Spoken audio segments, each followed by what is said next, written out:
அனைவருக்கும் வணக்கம். நான் ரிஷி. வணிக கல்வி கடந்த கால வினாப்பத்திர வகுப்போடு உங்களை சந்திப்பதில் மகிழ்வடைகின்றேன். இந்த அடிப்படையில் உயர்தர வணிக கல்வியினுடைய கடந்த கால வினாப்பத்திரங்களை தேர்ச்சி 1லிருந்து 5 ஆண்டுகளுக்கு நாங்கள் இதில் செய்யலாம்னு யோசிக்கிறேன். இந்த அடிப்படையில் எம்சிக்யூ வகுப்பில் பார்த்தோம்னு சொன்னால் முதலாவது வினா நாங்கள் பார்ப்போம். 2019ஆம் ஆண்டு வந்த வினா. இந்த வினாவில் வணிகத்தின் பரிணாம வளர்ச்சியின் 4 படிநிலைகள் கீழே தரப்பட்டுள்ளது. கேள்வியை பார்த்தீங்கள் என்று சொன்னால் மேலே குறிப்பிடப்பட்டவற்றிலிருந்து வணிகத்தின் பரிணாம வளர்ச்சியின் படிநிலைகளை சரியான ஒழுங்குமுறையில் காட்டும் கூற்று எதென்று கேட்டிருக்கிறோம். நாங்கள் 2019ஆம் ஆண்டுக்கு முதல் இருந்த பாடத்திட்டத்தில் இந்த வணிகத்தின் பரிணாம வளர்ச்சியை 8 கட்டமாக 10 கட்டமாக எல்லாம் சொல்லியிருக்கிறோம். ஆனால் 2019ஆம் ஆண்டுக்கு மறுசீரமைக்கப்பட்டு வந்த ஆசிரியர் அறிவுரைப்பு வழிகாட்டியின் பிரகாரம் இந்த வணிகத்தினுடைய பரிணாம வளர்ச்சி கட்டங்களாக 4 பிரதான கட்டங்களை சொல்லியிருக்கிறேன். இந்த அடிப்படையில் முதலாவது கட்டம் பண்டமாற்றம் சொல்லிடு, 2வது கட்டம் பணப்பரிமாற்றம் சொல்லிடு, 3வது கட்டம் கைத்தொழில் புரட்சி என்று சொல்லிடு, 4வது கட்டம் தகவல் யுகம் அல்லது தகவல் பொருளாதாரம் என்று சொல்லி இதுதானே ஒழுங்கு. அப்போ இந்த ஒழுங்கில் நாங்கள் பார்த்தோம் என்று சொன்னால் இப்போ முதலாவது பண்டமாற்று, இதான் முதலாவதாக வரப்போகுது. ஆகவே உங்களோட விடையில சி என்பதுதான் முதலாவதாக வரும். முதலாவது விடையில சி இல்லை, ஆகவே தவறு. 2வது விடையில சி இல்லை, ஆகவே தவறு. 3வது விடையில சியில தொடங்கல, ஆகவே தவறு. 4ஆம் 5ஆம் விடைகள் தான் சியில் ஆரம்பிக்கின்றது. அப்போ 2வது வர வேண்டியது பணப்பயன்பாடு. அப்போ சிக்கு அடுத்தது பியா இருக்கும், சிக்கு அடுத்தது பியா இருக்கும்னா 4வதுல ஏ இருக்குதாவே தவறு. ஆகவே ஆட்டோமேட்டிக்காக உங்களுக்கு தெரியும் 5வது விட தான் சரியானது. அடுத்த வினாவுக்கு நாங்கள் போனோம்டா 2வது வினா. இந்த 2வது வினா 2019ஆம் ஆண்டு பழைய பாடத்திட்ட பேப்பர்ல வந்தது. பின்வருவன மனித தேவைகள் விருப்பங்கள் தொடர்பிலான சில குணாதிசயங்கள் ஆகும். அதுல ஏ பார்த்தீங்கன்னா வரையறுக்கப்பட்டது, பியை பாருங்கள் விருப்பத்தை அடிப்படையாக கொண்டது, சியை பாருங்கள் அனைவருக்கும் பொதுவானது, டி காலத்தை அடிப்படையாக கொண்டது, இ உருவாக்கக்கூடியது, எஃப் அத்தியாவசியமானது என்று சொல்லி கீழே கேள்வியை பாருங்கள். மேலே தரப்பட்டவற்றுள் மனித தேவைகளின் குணாதிசயங்களை மட்டும் கொண்ட கூற்ற தெரிவித்தார். தேவைகள் வடிவாக நிற்கும். முதலாவதை பாருங்கள், ஏ வரையறுக்கப்பட்டது. ஆவே சரி. அப்போ உங்களோட விடையில முதலாவது ஏல தான் ஆரம்பிக்க வேண்டும். முதலாவது விடையில இருக்குது, 2வது விடையில இருக்குது, 3வதுல இல்லை, 4வதுல இல்லை, 5வதுல இல்லை. ஆகவே இப்ப 1 அல்லது 2 தான் விடையாவாரத்துக்கு வாய்ப்பு. பிஐ பாருங்கள் விருப்பத்தை அடிப்படையாக கொண்டது. தேவை விருப்பமா மாறுமே தவிர விருப்பம் தேவையாகும். அப்ப அந்த இடத்துல அந்த கூற்று தவறானதாக 2வது பி வரக்கூடாது, 2லேயும் இல்லை. சிஐ பாருங்கள் அனைவருக்கும் பொதுவானது, தேவைகள் அனைவருக்கும் பொதுவானது. ஆகவே அது சரி. ஏக்கடுத்தது சீதாம் பெறணுமா இருந்தால் முதலாவது விட தான் சரி. இப்போ 2வது விடையும் தவறானது. ஆகவே 2வதுக்கு முதலாவது விடை தான் சரி. அடுத்த 3வது கேள்வியை நாங்கள் பார்த்தோம் என்றால் 3வது கேள்வி 2018ஆம் ஆண்டு வந்த கேள்வி. மனித தேவைகளையும் மற்றும் விருப்பங்கள் தொடர்பில் சரியான கூற்று எதென்று கேட்டிருக்கு. இப்போ தேவைகள் விருப்பங்கள் தொடர்பில் சரியான கூற்று என்று கேட்டிருக்கு. முதலாவது விடை தெரிவ பாருங்கள், நபரொருவர் வரையறுக்கப்படாத தேவைகளையும் வரையறுக்கப்பட்ட விருப்பங்களையும் கொண்டுள்ளார் என்று சொல்லியிருக்கு. பாருங்க, நபர் ஒருவர் வரையறுக்கப்படாத தேவைகளையும், தேவைகள் வரையறுக்கப்பட்டவை என்றுதான் சொல்றோம், வரையறுக்கப்பட்ட விருப்பங்களையும் உண்டு, ஆனால் விருப்பங்கள் வரையறை அற்றவை என்று சொல்றோம். ஆகவே முதலாவது விடை தவறு. 2வது விடை தெரிய பாருங்கள், வணிகர் ஒருவர் தேவைகளை உருவாக்க முடியுமா? தேவைகளை நாங்கள் ஒரு காலம் உருவாக்கலாம், விருப்பங்களை தான் உருவாக்கலாம். தேவைகள் இயல்பாக தோன்றுபவை, ஆனால் விருப்பங்களை உருவாக்க முடியாதாம். விருப்பங்களை தான் உருவாக்கலாம். ஆகவே 2வது கூற்றும் தவறு. 3வது கூற்றை பார்த்தீங்கன்னு சொன்னா தேவைகள் பொதுவானவையாக காணப்பட்ட போதும், தேவைகள் பொதுவானவை என்பது சரி. விருப்பங்கள் நபருக்கு நபர் வேறுபடும். ஆகவே அதுவும் சரியானது. ஆகவே மூன்றாவது விட சரி மாதிரி இருக்கு. நாலாவது விடை தெரிவி பாருங்கள். அன்பு, உணவு, பாதுகாப்பு மற்றும் தொழில்நுட்ப கல்வி என்பன தேவைகளுக்கு சில உதாரணம். அன்பு தேவை சரி, உணவும் தேவை சரி, பாதுகாப்பும் தேவை சரி. ஆனால் தொழில்நுட்ப கல்வி என்று போட்டிருக்க, கல்வி என்று வந்தால் தேவையாக ஏற்றுக்கொள்ள முடியும். ஆனால் அதில் தொழில்நுட்ப கல்வி என்று போட்டிருக்கிறேன். ஆகவே தொழில்நுட்ப கல்வி என்பது கல்வி என்ற தேவைக்கான விருப்பத்தை காட்டும். ஆகவே அந்த விடை தவறானது. ஐந்தாவது விடை தெரிய பாருங்கள். விருப்பங்களை திருப்தி செய்வதற்காக நபரொருவர் உற்பத்தி பொருட்களை தெரிவு செய்தல் தேவை எனப்படும் என்று இருக்கு. மாறி வரும். ஒரு குறிப்பிட்ட தேவையை பூர்த்தியாக்குறதுக்கு தான் உற்பத்தி பொருள் ஒன்றை தெரிவு செய்ய அது விருப்பமா மாறுமென்றால் சரி. ஆகவே இந்த கூற்றம் தவறானது. அப்ப சரியான விடை மூன்றாவது. அடுத்த கேள்விக்கு நாங்கள் போனோம் என்று சொன்னால், அந்த கேள்வி 2018ஆம் ஆண்டில் வந்த கேள்வி. எந்த ஒரு நிறுவனத்துடனும் சம்பந்தப்படாத பொதுவான குணாதிசயம் என்று போட்டிருக்கு. இந்த கேள்வியில் ஒரு சின்ன தயக்கம் இருக்கு. எந்த ஒரு நிறுவனத்துடனும். ஆகவே இங்க கவனிக்க வேண்டியது ஒரு நிறுவனம், பொதுவானது அல்ல, எல்லாருக்கும் பொதுவானது அல்ல, தனிப்பட்ட ஒரு நிறுவனத்தை பிரதிநிதித்துவப்படுத்துவதாகத்தான் அந்த விடை அமைதல் வேண்டும். அதில் வருங்க வள பயன்பாடு, அது எல்லா வணிகத்துடன் சம்பந்தப்பட்ட விஷயம். ஆகவே அது விடையா வராது. இரண்டாவது விடையை பாருங்கள். தேவைகளையும் விருப்பங்களையும் பூர்த்தி செய்தல், இதுவும் கொமனா வணிகத்தோடு சம்பந்தப்பட்ட விஷயம், தனியொரு வணிகத்தால் மட்டும்தான் ஏற்படுத்தப்படுவது அல்ல. ஆகவே இந்த விடையும் ஏற்புடையதா வராது. மூன்றாவது பாருங்க, பொருட்கள் மற்றும் சேவைகளின் விநியோகம், இது எல்லா வணிகமும் கொடுக்க போகுது. அப்ப இதுவும் ஒரு பொதுவான பிரச்சனை தான் இருக்கு, தனிப்பட்ட பிரச்சனை விடையா வராது. லாபம் உழைத்தலை உத்தேச நோக்கமாக கொண்டு இயங்குதல், ஒவ்வொரு வணிகமும் லாப நோக்கத்துக்காகத்தான் தொழில்படுதுன்னு சொன்னோம். ஆனா நிலைத்திருத்தல் என்பது அன்றைக்கு முதன்மை நோக்கமா இருக்கேக்க எந்த ஒரு அடிப்படையில் தனியொரு நிறுவனத்தோட சம்பந்தப்பட்டவராக தான் இவர் இருக்கிறார், பொதுவான விஷயம் அல்ல. அப்ப கேள்விக்குறி விடுவோம். அரச கொள்கைகளை பின்பற்றுதல், அரச கொள்கைகளை எல்லாரும் தான் பின்பற்றணும், தனியொரு நிறுவனம் தான் பின்பற்றணும் இல்லை. ஆகவே இதுவும் வராது. ஆகவே ஓரளவுக்கு வரக்கூடியவரான்னு கேட்டா இந்த நாலாவதா தான் இருக்கும்.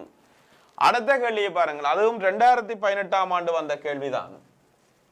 அந்த கேள்வியை பார்த்தோம் சொன்னால் பாருங்கள், உற்பத்தி பொருள் வகைப்படுத்தலின் பாய்ச்சலையும் அதற்கான உதாரணத்தையும் மிகச்சரியாக எடுத்துக்காட்டும் விளக்கப்படம் எதென்று கேட்டிருக்கு. இந்த கேள்வி சரியான சிக்கலுக்குரிய கேள்வியாக தான் இருந்தது. அந்த நேரத்தில் அந்த பரீட்சை மதிப்பீட்டு பணியில் நடந்த செயற்பாடில் மேக்சிமம் இது சம்பந்தமாக அந்த பரீட்சை மதிப்பீட்டு பணிக்கு போன ஆசிரியர்கள் வாதாடினார்கள். இந்த கேள்வியில சின்ன தயக்கங்கள் இருக்குது, பார்ப்போம். முதலாவது பாருங்கள், தொட்டுணரக்கூடியவை பொருட்கள், அது சரி. குறுங்கால வாழ்தன்மை கொண்டவை மோட்டார் வாகனம். மோட்டார் வாகனம் குறுங்கால வாழ்தன்மை கொண்டவையாக அமையாது. உங்களுக்கு உடையா தெரியும். குறுங்கால வாழ்தன்மை கொண்டா காலம் ஒரு மோட்டார் சைக்கிளையும் பின்னேறம் ஒரு மோட்டார் சைக்கிளையும் நாங்கள் தெரியும். அப்படி இல்லை, நாங்கள் ஒரு மோட்டார் பைக் வாங்கினோம்னா லைஃப் லாங்கா பாவிக்கணும்னா யோசிப்போம். அது நீண்ட கால பொருளாக தான் அமையும். முதலாவது விடை தவறான. இரண்டாவது விடையை பாருங்கள், தொட்டுணரக்கூடியவை பொருட்கள், அது சரி. நுகர்வோர் சேவை போக்குவரத்து, போக்குவரத்து தனியா நுகர்வோர் சேவைக்கு மட்டும்தான் பெருமன்றதுன்னா தொழிற்சாலைக்காக ஏற்படுத்தப்படுற போக்குவரத்தை நாங்கள் ஒரு போக்குவரத்தாக கருதலாம். ஆகவே இதுல இந்த விஷயம் தவறா இருக்கிறபடியா இரண்டாவது விடையை எடுக்கலாம். மூன்றாவது விடையை பாருங்கள், தொட்டுணரப்படாதவை சேவைகள், அது விஷயம் சரி. நேர் சேவைகள் வங்கி என்று சொல்லி போட்டிருக்கு. நாங்கள் வங்கி எங்க படிக்கிறோம்? துணைநில் சேவைகளுக்குள்ள வச்சுதான் படிக்கிறோம். துணைநிலை சேவைகள் எல்லாமே நேரில் சேவைகள். ஆகவே வங்கி சேவை நேரில் சேவையாத்தான் பொதுவாக அமையும். இருந்த பொழுதிலும் ஒரு தனிநபருடைய வங்கி கணக்கில அவர்தான் தன்னுடைய வங்கி கணக்கில பணத்தை மீள பெற முடியும்.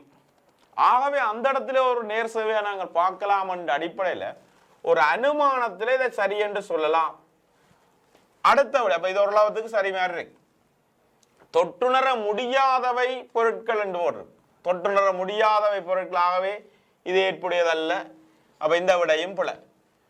தொட்டுணரக்கூடிய பொருட்கள் பயன்பாட்டு அடிப்படை காப்புறுதி என்று அது சம்பந்தமே இல்லாத மாதிரி இருக்கு. அதையும் நிராகரிச்சா ஓரளவுக்கு பொருந்தக்கூடிய விடை மூன்றாவது தான்.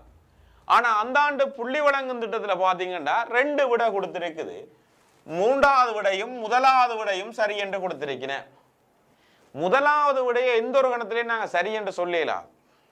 ஆனா அவ புள்ளி கொடுக்க சொன்னவன் அதுல ஒரு நியாயம் இருக்கு. என்னன்னு சொன்னால் அந்த பேப்பர்ல ஏற்பட்ட மொழிபெயர்ப்பு தவறு நடந்துட்டு. சிங்கள பேப்பர்ல மோட்டார் வாகனம் நீண்டகால பொருள் தான் இருக்கான்.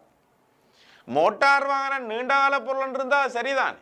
சிங்கள பேப்பர்ல அது இருந்தபடியா தமிழாக்களுக்கு லொத்தர்ல விழுந்த மாதிரி தான் அது நடந்தது. ஆனா கோட்பாட்டுக்கு அதை நாங்கள் ஏற்றுக்கொள்ள முடியாது. அப்படியா பிள்ளைகளுக்கு அது ஒரு அட்வான்டேஜா போச்சு 2 விட தெரிய வந்தபடியா. மற்றபடி அது உண்மையா அதை நாங்கள் விடையா ஏற்றுக்கொள்ள முடியாது. அடுத்த கேள்வியை பாருங்கள். ஆறாவது வினா. இந்த கேள்வி 2017ஆம் ஆண்டு வந்த கேள்வி. பின்வருவன மனித தேவைகள் விருப்பங்கள் தொடர்பான சில குணாதிசயங்கள் ஆகும்.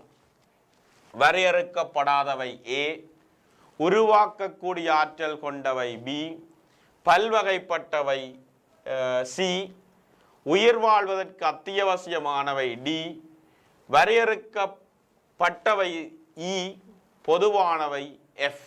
கேள்வி.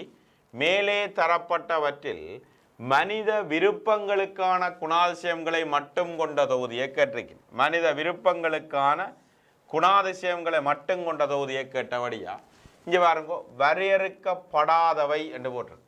விருப்பங்கள் வரையறுக்கப்படாதவை உங்களுக்கு பொதுவாக தெரியும். ஆகவே உங்களோட விடையில ஏ வரலாம். ஏ வரலாமண்டா முதலாம், 2ஆம், 3ஆம் விடைகள் ஏற்புடையது. 4வது, 5ஆவதும் வராது இப்போதைக்கு. அடுத்த பாருங்க பி, உருவாக்கக்கூடிய ஆற்றல் கொண்டவை. தேவைகளை உருவாக்க முடியாது. உங்களுக்கு இயல்பாக தோன்றுவை. விருப்பங்கள்லாம் உருவாக்கக்கூடியவை. அதுவும் சரி என்று சொன்னால் ஏயோட பி வரணும். 3வது விடையை நாங்கள் நிராகரிக்கலாம். 1வது, 2வது. சியை பாருங்கள் பல்வகைப்பட்டவை என்று சொல்லி சொல்றோம். சி பல்வகைப்பட்டவை என்று சொல்லிக்க விருப்பங்கள் பல்வகைப்பட்டவை, அது சரியானது. அப்ப ஏபிசி என்ற விடை தெரிவு இங்க சரியானதா இருக்கு. டியை பாருங்க உயிர் வாழ்வதற்கு அத்தியாவசியமானவை தேவை. அப்ப அது வராது. இந்த விடையை நீங்கள் நிராகரிக்கலாம். அடுத்ததை பாருங்கள். 7வது வினா. இந்த வினா 2017ஆம் ஆண்டு வந்திருக்குது.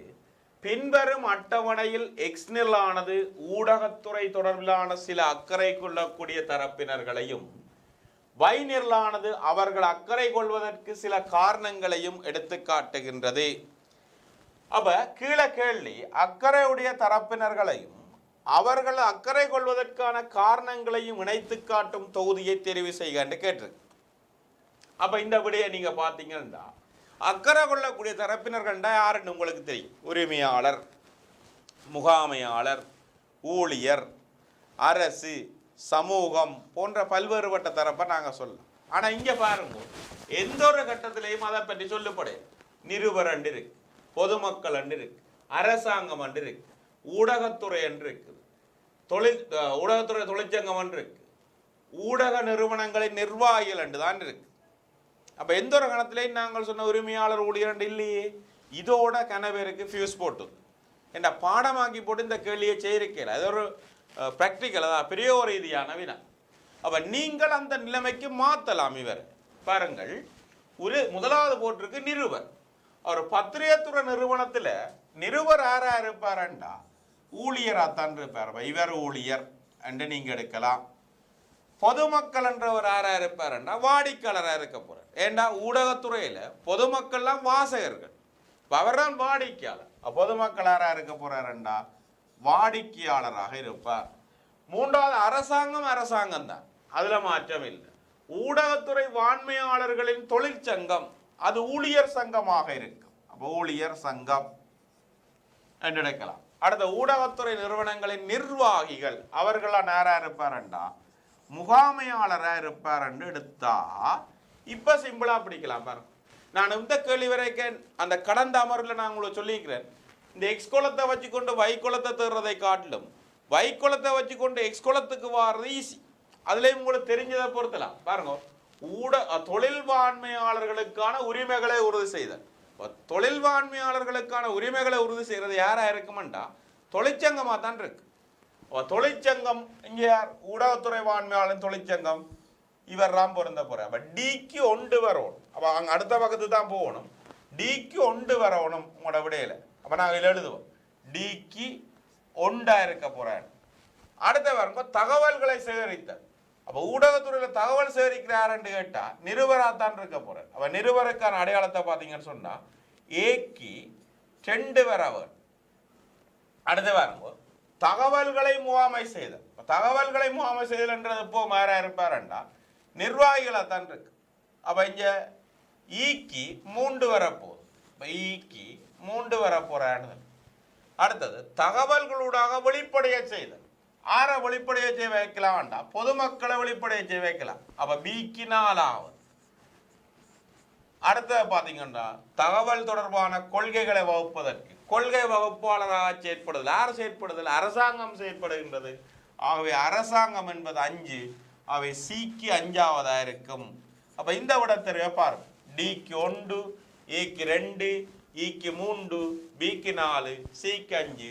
சின்ன பிரச்சனை. ஆனா நீங்க நேரடியா பார்த்தோன்னு நிருபர் அப்படின்னு சொன்னோட எல்லாம் உங்களுக்கு எல்லாம் குழப்பமா போயிடும். அப்ப பிரயோக ரீதியில அந்த விஷயத்தை உங்களுக்கு ஏற்ற மாதிரி மாற்றி அமைச்சிட்டீங்கன்னு சொன்னால் உங்களுக்கு அந்த சிக்கல் வரா. அடுத்த கேள்விக்கு நாங்க போவோம். அப்ப இதுண்ட விடைத்தெரிவு உங்களுக்கு தெரியணும். அந்த விடைத்தெரிவு அதுக்கேற்ற மாதிரி பொறுத்துனீங்கன்னு சொன்னா ஓகே. அப்ப அந்த அடிப்படையில் இதுக்கான விடையை நாங்கள் பார்த்தோம்னு சொன்னால் 3வது விடை தான் ஏற்புடையதாக காணப்படுது. ஏற்கனவே நாங்கள் தெரிவு செய்த அடிப்படையில். அடுத்த கேள்விக்கு போவோம். இதுல 8வது வினாவாக காட்சிப்படுத்தப்பட்டது 2016ஆம் ஆண்டு வந்த வினா. தேவைகளையும் விருப்பங்களை நிறைவேற்றுவதற்காக பொருட்கள் மற்றும் சேவைகளை கொள்வனவு செய்யும் போது நுகர்வோரால் அடிப்படையில் கவனத்தில் கொள்ள வேண்டிய காரணிகள் என்று கேட்டு. அப்ப அங்க ஒரு பொருளையோ சேவையோ நாங்கள் எங்களுடைய தேவை விருப்பத்துக்காக கொள்வனவு செய்ய எந்த விஷயத்தை கவனத்தில் கொள்ளணும் என்று கேட்டிருக்கு. நாங்கள் ஒரு பொருளை வாங்க போறோம், ஏதோ ஒரு பொருளை வாங்க என்ன அடிப்படையில் வாங்குறோம்னா கேள்வி பாருங்க. கட்டாயம் நாங்கள் ஒரு பொருளை வாங்கிக்கல செலவீனத்தை பற்றி பார்ப்போம். அது இந்த பொதியை வச்சு கொண்டு வா. நாங்கள் பார்த்தோம்னா ஒரு பொதிய பொருளை வச்சு கொண்டு அந்த பொதிக்காண்டிய வாங்குறாக்கள் இருக்குது. ஆனால் சின்ன பிள்ளையில பார்த்தீங்கன்னா கிண்டெட்ஜோ என்று வரும். அது பொதிய கண்டோனே நிற்கும் அதை வாங்கித்தான். அப்போ அதையும் நாங்கள் ஓரளவுக்கு பார்க்கலாம். முதலாவது விட சரி மாதிரி இருக்கு. 2வது பார்த்தீங்கன்னா பொதி இங்கே எடுத்து நாங்கள் தரம் ஒரு பொருளை வாங்கிக்க நாங்கள் தரத்தையும் பார்ப்போம். இப்போ அதுவும் சரி மாதிரி தானே இருக்குது. தென்னடா குழப்பம் கொண்டு பார்த்தோம். அடுத்த வேலையை பாருங்க திருப்தி. ஒரு பொருளை வாங்கிக்க நாங்கள் திருப்தியை வச்சு தான் நம்ம அடுத்த வாங்க போகிறோம். திருப்தியும் பாரு. வியாபார பெயர் நாங்கள் பார்க்க எங்களோட அந்தஸ்து வெளிப்பாட்டுக்காண்டியோ தரமண்டதுக்காண்டியோ பிராண்டட் சாமானம் வாங்கணும்னு யோசிக்கிறோம். அப்போ அதுவும் பார மாதிரி இருக்கு. அதுவும் சரி வியாபார பெயர். அடுத்த வரங்க செலவீனம் பார்க்கலாம், வியாபார பேர் பார்க்கலாம், எல்லாம் சரி மாதிரி கிடக்கு. அடுத்த வர செலவீனம் மற்றும் திருப்தி அதுவும் சரி மாதிரி கிடக்கு. ஓப்பனா விட்ட வேண்டாம் அப்படி இல்லை. கேள்வியில் ஒரு சின்ன ஒரு மயக்கத்தை உங்களுக்கு வச்சிருக்கேன் பாருங்க. தேவைகளையும் விருப்பங்களையும் நிறைவு செய்வதற்காக பொருட்கள் மற்றும் சேவைகளை கொள்வனவு செய்யும் போது நுகர்வோர் ஒருவரால் அடிப்படையில் என்று கேட்டிருக்கு. பேசிக் ஃபேக்டரை கேட்டிருக்கு. அந்த அடிப்படையில் என்ற வார்த்தை பிரயோகத்தை நீங்க இதில் கவனத்தில் எடுக்காட்டிக்கு விட பிடிக்கலாம். அப்போ ஒரு பொருளை நாங்கள் வாங்கிக்க அல்ல சேவையை நாங்கள் வாங்கிக்க அடிப்படையில் நாங்கள் என்ன விஷயத்தை கவனத்தில் விடுறோம்டா உண்டு. அதுக்காக நாங்கள் எவ்வளவு செலவழிக்க தயாராக இருக்கிறோம், அந்த பொருள்ட நுகர்வல்ல பாவனையால எங்களுக்கு என்ன பயன் கிடைக்க போகுது. ஆகவே செலவீனத்தையும் திருப்தியையும் தான் நாங்கள் பார்க்க போறோம். ஆகவே அந்த அடிப்படையில் மிக பொருத்தமான விடை என்று சொன்னது இங்க 5ஆவதான் இருக்கு. ஆனா அந்த அடிப்படையில் என்ற வார்த்தை பிரயோகத்தை நீங்க கவனத்தில் எடுக்காட்டிக்கு 5 விடையும் சரி மாதிரி தான் இருக்கு. கேள்வியை வாசிக்க நுணுகி அணுகி பொறுமையா கிரகிச்சு வாசிச்சா தான் சில கேள்விகளுக்கு விடை எடுக்கலாம்.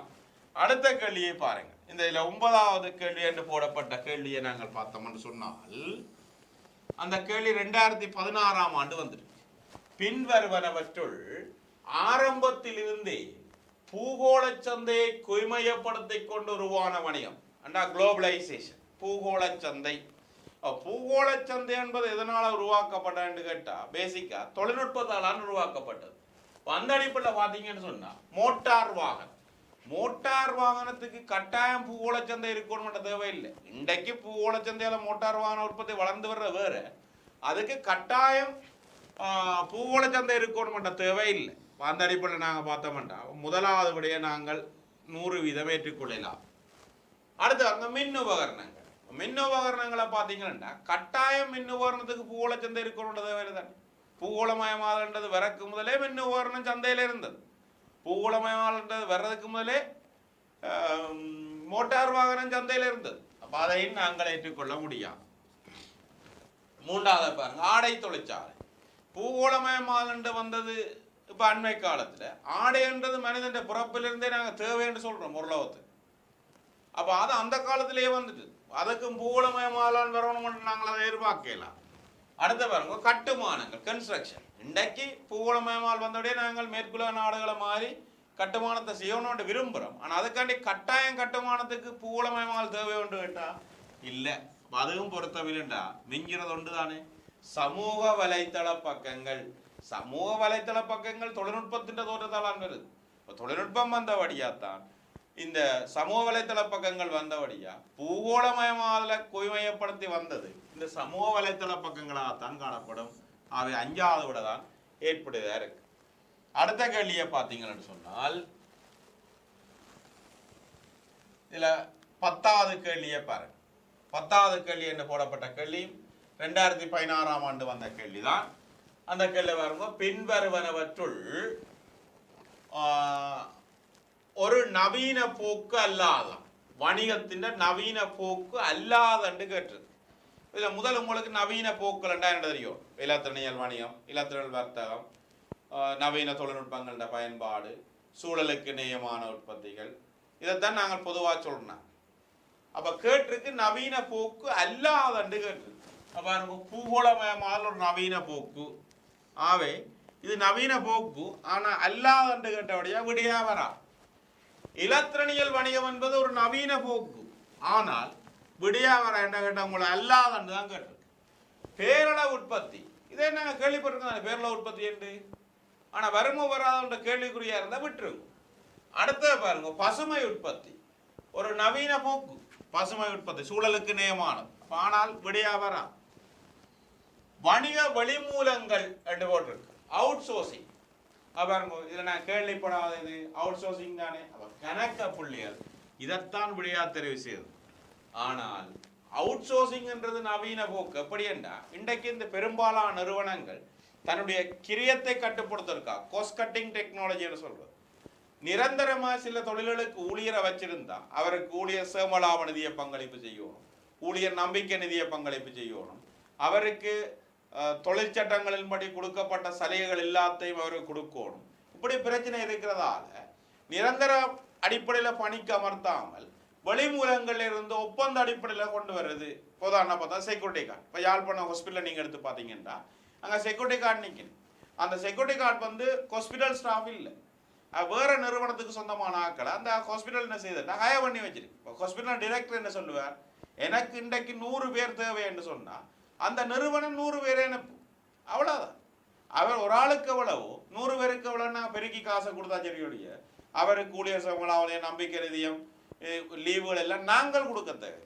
இதை அந்த நிறுவனம் தான் அதை பார்த்துக்கணும். எங்கள்கிட்ட தலையடி குறையும். இதால் பெரும்பாலான நிறுவனங்கள் இன்றைக்கு அந்த சின்ன சின்ன ஜோப், அதாவது ஒட்ஜோப்னு சொல்கிற வேலைகளுக்கு இந்த வெளிமூலங்களை தான் பயன்படுத்துகின்றது. ஆகவே இது ஒரு நவீன போக்குத்தான். ஆகவே விடையா வராது.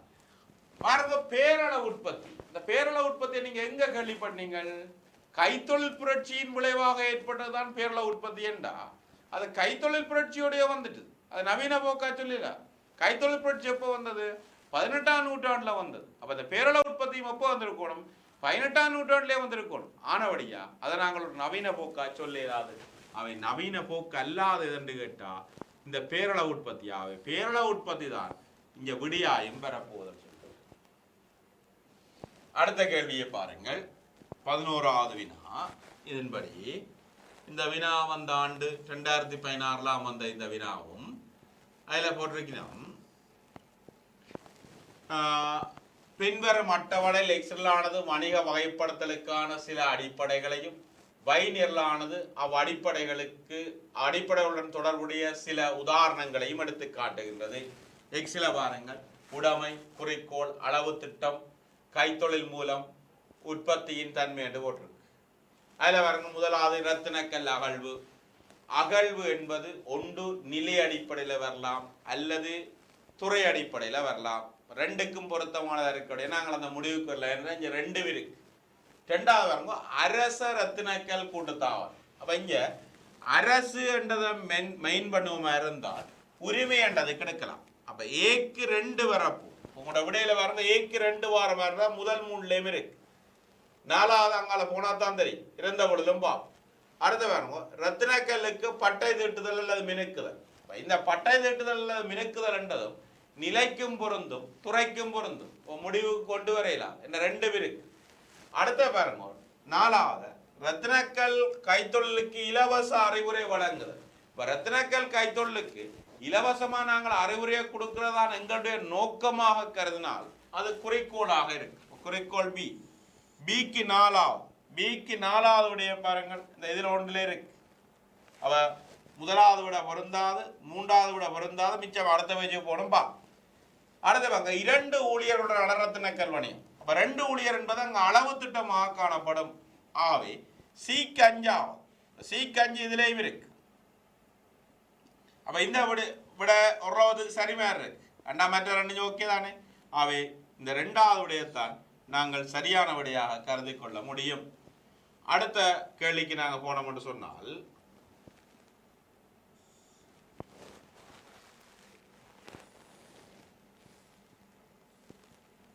இதை பாருங்கள், சற்று வித்தியாசமான கேள்வி. அந்த எண்ணி போடுற வினா. அந்த எண்ணி போடுற வினா என்று சொல்லி பார்த்தோம் என்று சொன்னால், இதற்கு அந்த எண்ணத்தை பற்றி கேட்கிறான்றதை நீங்க பார்க்கணும். அவ எண்ணத்தை பற்றி கேள்வி கேட்கிறேன். அப்ப எண்ணத்தை பற்றி கேட்கணுமோ அந்த விஷயத்தை நீங்கள் முழுமையா விளங்கி கொண்டால் அது ஒரு பெரிய கஷ்டமே இல்லை. அந்த விஷயத்தை நீங்க இந்த மார்ஜினுக்கு வடிவா நோட் பண்ணலாம். என்ன விஷயத்தை கேட்கிறீங்க நோட் பண்ணி போட்டு அந்த கேஸ் ஸ்டடியை வடிவா வாய்ச்சி போட்டு சரி போடலாம். அந்த கேட்க போற விஷயத்துக்கு நீங்க சரி போட்டு சரி எண்ணி விட்டீங்கன்னு சொன்னா நீங்க சரியான விடைய சிம்பிளா செலக்ட் பண்ணலாம். இங்க பாருங்க, சாமந்தி என்பவர் வெதுப்பக உற்பத்தி பொருட்களை கொள்வனவு செய்து விற்பனை செய்வதற்காக சாமந்தி ஹோட்டல் எனும் வணிகத்தை மாநகர சபையின் அனுமதியுடன் ஆடை தொழிற்சாலை ஒன்றுக்கு அண்மையில் உள்ள தனது வீட்டில் ஸ்தாபித்தார். இவர் 2 வேலையாட்களை வேலைக்கு அமர்த்தி இருப்பதுடன் ஹோட்டலின் முகாமைத்துவத்தை தனது மகனிடம் ஒப்படைத்தார். இதன்படி சாமந்தி வணிகத்தின் அக்கறையுடைய தரப்பினர்கள் எண்ணிக்கை நிகழ்வு. அப்ப இது அக்கறையுடைய தரப்பினர் தானே. நீங்க வடிவாங்க இந்த மார்ஜினில் எழுதி வச்சுக்கலாம். உரிமையாளர், முகாமையாளர், ஊழியர், வாடிக்கையாளர், வழங்குனர், அரசு, போட்டியாளர், இப்படி நீங்க எழுதி வச்சிருந்தீங்கன்னு சொன்னா இங்க வார விஷயத்தை நீங்க டிக் பண்ணலாம். அல்ல அதுல கீறி போட்டு நீ அந்த கீர்னதை எண்ணலாம். எப்படி செய்தாலும் பிரச்சனை இல்லை. பாருங்க, சாமந்தி என்பவர், இங்க சாமந்தி தான் உரிமையாளர் இருக்கிறார். வெதுப்பக உற்பத்தி பொருட்களை கொள்வனவு செய்து விற்பனை செய்வதற்காக. அப்ப இவரை உற்பத்தி செய்யல, இவர் வாங்கி விற்கிறார். அப்ப இவருக்கு அந்த உற்பத்தி பொருளை வழங்குறதுக்கு ஒரு வழங்குனர் இருக்கும். ஆகவே வழங்குனர் வருவார் விற்பனை செய்வதற்கு. சாமந்தி ஹோட்டல் எனும் வணிகத்தை மாநகர சபையின் அனுமதியுடன், சாமந்தி உரிமையாளர், கொள்வனவு செய்து விற்பனை செய்ய வழங்குனர், மாநகர சபை என்பது அரசாங்கத்தின் அனுமதியோடு தான் திறக்கிறாராம். அதே நேரத்தில் ஆடை தொழிற்சாலை ஒன்றுக்கு சமீபம் அமைந்துள்ள தனது வீட்டில் ஸ்தாபித்தாராம். இவர் 2 வேலையாட்களை, அப்ப ஊழியர், இங்க ஊழியர் வாரார் என்று சொல்லுங்க, ஊழியர்களை வேலைக்கு அமர்த்தியுடன் ஹோட்டலின் முகாமைத்துவத்தை தன்னுடைய மகனுக்கு கொடுக்கிறாராம், முகாமையாளர்.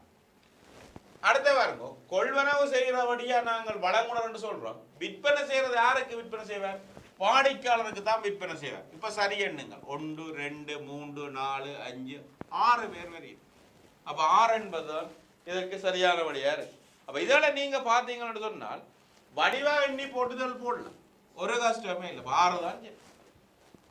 அடுத்த கேள்வியை நீங்கள் பாருங்கள்.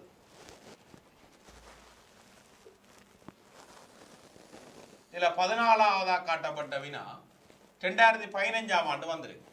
பின்வருவன வித்தியாசமான பொருளாதார துறைகளுடன் தொடர்புடைய சில வணிக நடவடிக்கைகள் ஆகும்.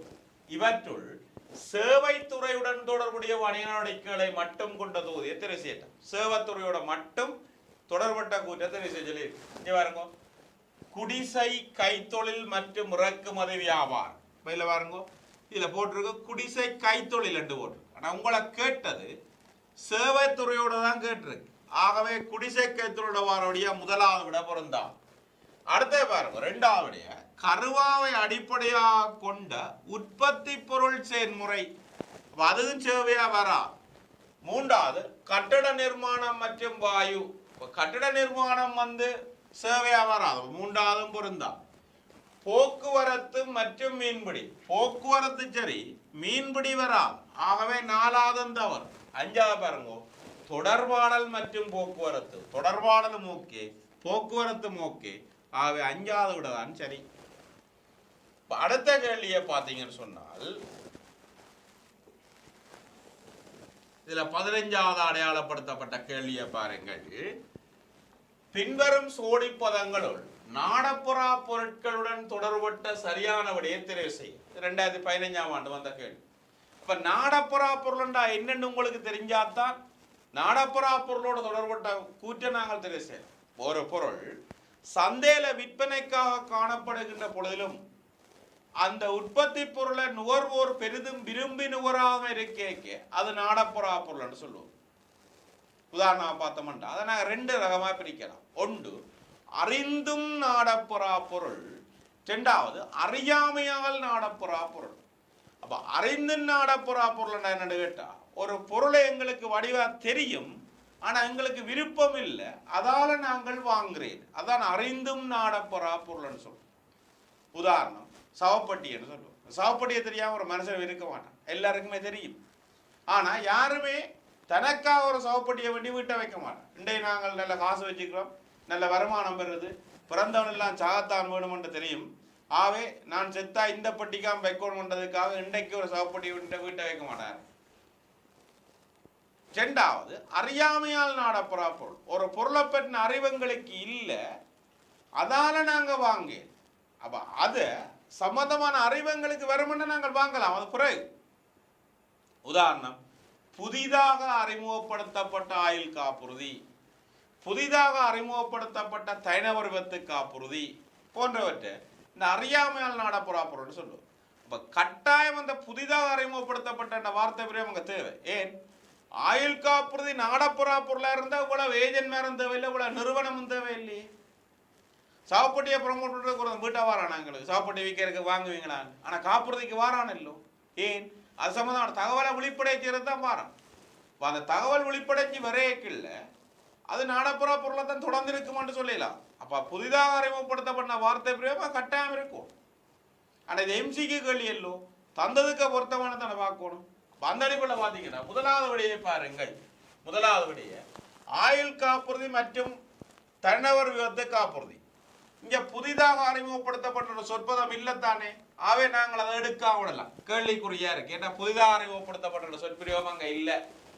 இரண்டாவது பாருங்க மோட்டார் வாகனம் மற்றும் மோட்டார் வாகன காப்புறுதியா. மோட்டார் வாகனம் என்பது நாடப்புறா பொருளா இருக்கும் என்று சொல்லலாம். நாங்க விதம் விதமான மோட்டார் வாகனத்தை வாங்கணும்னு சொல்றோம். அப்போ விலை தரம் மற்றும் மனப்பாங்கு வியாபாரக்குறி என்பவற்றின் அடிப்படையில் ஒப்பீடு செய்துதான் நாங்கள் ஒரு மோட்டார் வாகனத்தை வாங்குறோம்.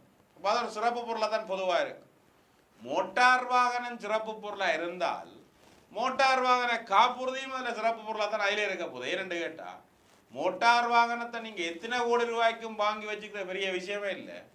ஆனா 1000 ரூபாய்க்கு ஆக குறைஞ்ச உண்டானவர் காப்புறுதி கட்டாம அந்த 1 கோடி ரூபாயோ 2 கோடி ரூபாய் வாகனத்தை ரோட்ல கொண்டு போயிடலாம். ஆவே அதுபடியா வராது ஒரு காலம். இரண்டாவது பாருங்க தனிநபர் விபத்து காப்புறுதி மற்றும் வீடு. வீடு நாடப்புறா பொருள் இருக்கும்னா நாங்கள் தெருவிலாம் பழக்கம், எல்லாரும் இங்க நின்றாலும் கடைசியா முடிவில் வீட்டாம் போறோம். வீடு நாடப்புறா பொருளா வராது. அடுத்தது புதினப்பத்திரிகை மற்றும் மோட்டார் வாகனம். புதினப்பத்திரிகை வசதி பொருள் என்று பார்க்கிறோம், மோட்டார் வாகனம் சிறப்பு பொருள் என்று பார்க்கிறோம். கேள்வி நாடப்புறா பொருள் பதம் பெறா. வீடு மற்றும் தேய்க்கா பொருள், வீடு ஒரு காலமும் நாடப்புறா பொருளாக வராத, எங்கேயும் வீட்டாம போறோம். ஆவே இங்க இந்த ஆயுள் காப்புறுதியையும் தனிநபரத்து காப்புறுதியையும் நாங்கள் எப்படி எடுக்கணும்டா, அது புதிதாக அறிமுகப்படுத்தப்பட்டதா இருக்கலாம் என்ற அனுமானத்தின் அடிப்படையில் முதலாவது சரி என்று சொல்லலாம். இது எம்சிக்கில வந்தபடியா பிரச்சனை இல்லை. ஆனா நீங்க பாட்டுல இந்த கேள்வி எழுத வேண்டி வந்தால் தயவு செய்து புதிதாக அறிமுகப்படுத்தப்பட்ட வார்த்தை பிறகு நீங்க எழுதினா தான் உங்களுக்கு புள்ளி. ஸ்கீமில் கொடுத்திருக்கு புதிதாக அறிமுகப்படுத்தப்பட்ட ஆயுள் காப்புறுதி என்று அல்ல தனிநபரத்து காப்புறுதி என்று. நீங்கள் ஆயுள் காப்புறுதி அல்ல தனிநபரத்து காப்புறுதி மட்டும்தான் எழுதியிருக்கிறீர்கள், உங்களுக்கு புள்ளி இல்லை. மாறி நீங்கள் புதிதாக அறிமுகப்படுத்தப்பட்ட ஆயுள் காப்புறுதி அல்ல தனிநபரத்து காப்புறுதி எழுதியிருக்கிறீர்கள், அங்க ஸ்கீமில் ஆயுள் காப்புறுதி மட்டும்தான் போட்டிருந்தாலும் உங்களுக்கு புள்ளி வரும். ஆகவே எங்களுக்கு விதண்டாவாதம் தேவை, இல்லை புள்ளிதான் தேவை. ஆகவே புள்ளிக்கு எழுதணுமா இருந்தால் தயவு செய்து முழுமையாக எழுதுங்கள். என்றால் கோட்பாடுகளை எக்காரணம் கொண்டு மாற்றலாம். நடைமுறைக்கேற்ற மாதிரி கோட்பாடை பிரயோகிக்கணுமே தவிர நடைமுறைக்கேற்ற மாதிரி கோட்பாடை மாற்றலாம். அடிப்படை தத்துவம் மாறா, அதை நீங்கள் விளங்கி வச்சுக்கொள்ளும். அடுத்த கேள்விக்கு நாங்க போவோம். அடுத்த கேள்வியை பாருங்க. பின்வரும் அட்டவணையில் பேரினச்சூழல் கூறுகளையும் அதோடு தொடர்புடைய சில நிகழ்வுகளையும் காட்டுகின்றது. அதை பேரினச்சூழல்ல கூறுகள்ல பார்த்தீங்கன்னா முதலாவது பொருளாதாரம், இரண்டாவது இயற்கை சூழல், தொழில்நுட்பவியல், சட்டச்சூழல் என்று ஒன்று. காலநிலையில் ஏற்படுகின்ற மாற்றம் என்பது எப்பொழுதும் இயற்கையின் மாற்றமாக தான் இருக்கு. ஆகவே ஏக்கு ரெண்டாவதா இருக்கு. அப்ப இதன்படி ஏ ரெண்டாவதா வரணும். ஏ ரெண்டாவதா வரணும்டா முதலாவது விட தவறு, ரெண்டாவது விட தவறு, மூன்றாவது இருக்குது, நாலாவது விடையில தவறு, அஞ்சாவது விடையில இருக்கு. அப்ப விட இலக்கம் இப்ப 3 அல்லது 5 வார மாதிரி இருக்கு. இரண்டாவது நிகழ்வு பாருங்க, புதிய ஊழியர் சட்டம் நடைமுறைப்படுத்தப்படும். சட்டம், புதிய ஊழியர் சட்டம்ன்றது சட்டத்துக்கு சட்டத்தை பார்க்கலாம், இருந்தாலும் அது குழப்பம் இருந்தா விடுங்க. புதிய உற்பத்தி முறையின் கண்டுபிடிப்பு, அதுல உங்களுக்கு சிக்கலா இருந்தா விட்டுருங்க. வெளிநாட்டு நாணய மாற்று விதம் மாறுதல், அது பொருளாதாரத்தோட சம்பந்தப்பட்ட விஷயம். அப்ப ஏக்கு அதாவது டிக்கு 1 வருது. அப்ப முதலாவது வர வேண்டியால் டி கொஞ்சம் இருங்க. இதுல சில துவங்குறோடியா இந்த விட சரி வராது. அப்ப டி தான் முதலாவது வரப்போகுது. ஆவே இந்த விட தான் சரி. டிஏ சிபி சிம்பிளா எங்களுக்கு தெரிஞ்சா மட்டும் வச்சுக்கொண்டே விட பிடிச்சிடலாம். ஏன் நாங்கள் குத்தி முறைவா. அடுத்த கேள்வியை பாருங்கள், 18வது கேள்வி. இதுல சொல்லப்பட்டுள்ள 18வது கேள்வி. இந்த கேள்வியும் 2018ஆம் ஆண்டு வந்த கேள்வி. வணிக சூழல் சார் விசைகள், காரணிகள் மற்றும் அவற்றின் செல்வாக்குகளை சரியாக காட்டும் கூற்றத்தை செய்யலாம். அப்ப இந்த கேள்வியை பாருங்க. வணிகம் ஒன்றின் கணனி இயக்குனர்கள் அகக்காரணியாக காணப்படுவதுடன் அவர்களின் திறன்கள் தொடர்பான பற்றாக்குறை வணிகத்துக்கு அச்சுறுத்தலாக இருக்கும். அப்ப ஒரு வணிகத்தினுடைய கணனி இயக்குனர் என்பவர் ஊழியர் தான். அப்ப ஊழியர் அகக்காரணி என்பது சரி. அப்ப அகச்சூழல் காரணியா இருக்க பின்னால வார விடயம் ஒன்றில் பலமா இருக்கணும், இல்ல பலவீனமா இருக்கும். புறச்சூழல் காரணி என்ற வரைக்கலாம் அது வாய்ப்பாக அல்லது அச்சுறுத்தலாக மாற்றப்படும். அப்ப இங்க பாத்தீங்கன்னா அதுண்ட பற்றாக்குறை அச்சுறுத்தல் என்று போட்டிருக்கு, அது தவிர பலவீனம் என்றால் சரி. ஆகவே முதலாவது விடை தவறானது. இரண்டாவது விடைய பாருங்கள், போட்டியாளர்களின் அதிகரிப்பானது வணிகத்துக்கு அச்சுறுத்தலா இருக்கு. போட்டியாளர் அதிகரிப்பு வணிகத்துக்கு அச்சுறுத்தல், அது சரி.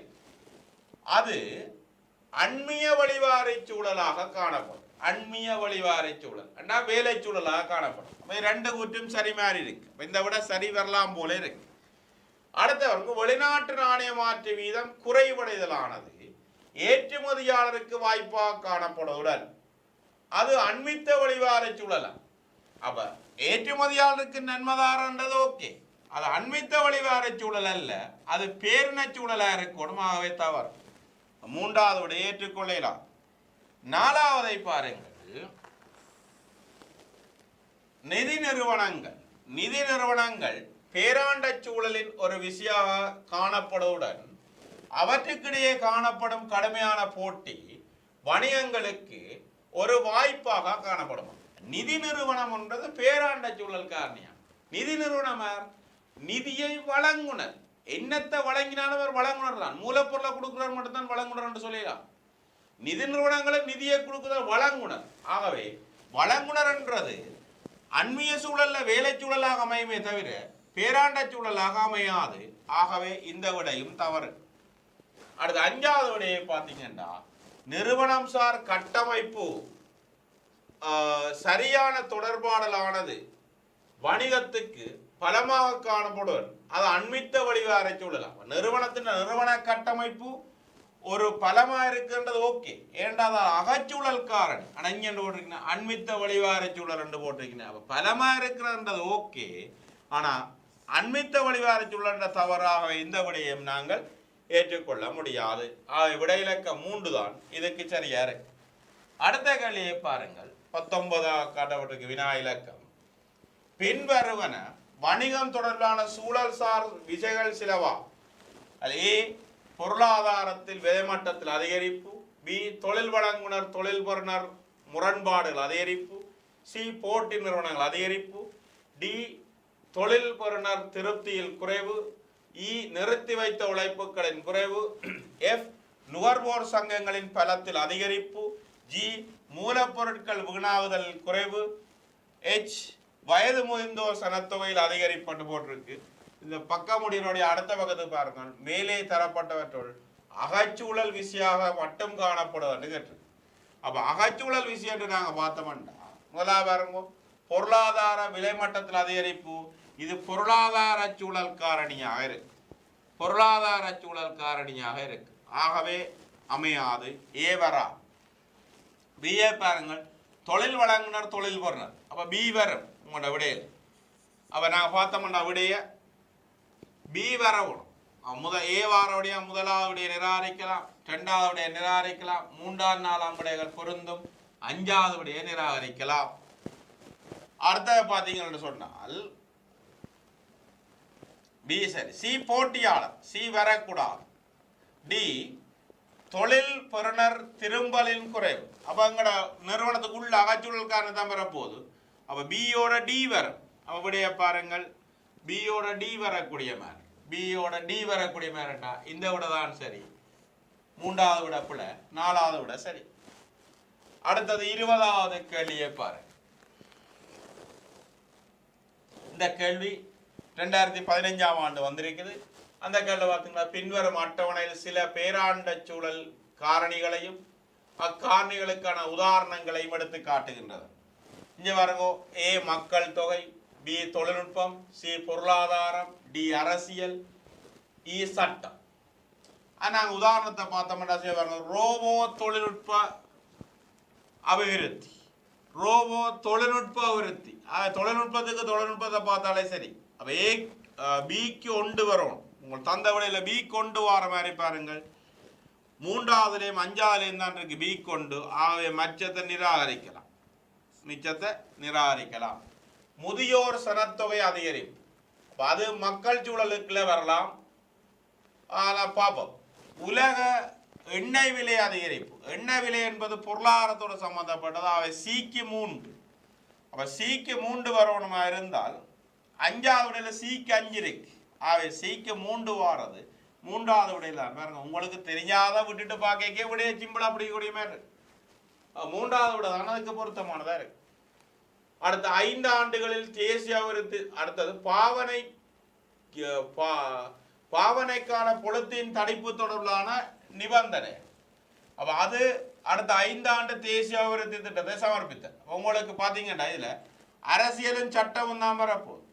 5 ஆண்டு தேசிய அபிவிருத்தி திட்டத்தை சமர்ப்பிக்கிற ஒரு அரசியல் செயற்பாடு, பொழுத்தின் பாவனைக்கு சட்டம் அண்டா, மற்றது மக்கள் சூழலா இருக்கு. ஏற்கனவே விட பிடிச்சாச்சு, இருந்தாலும் ஒரு பொருத்தப்பாட்டுக்காக சொல்றோம்.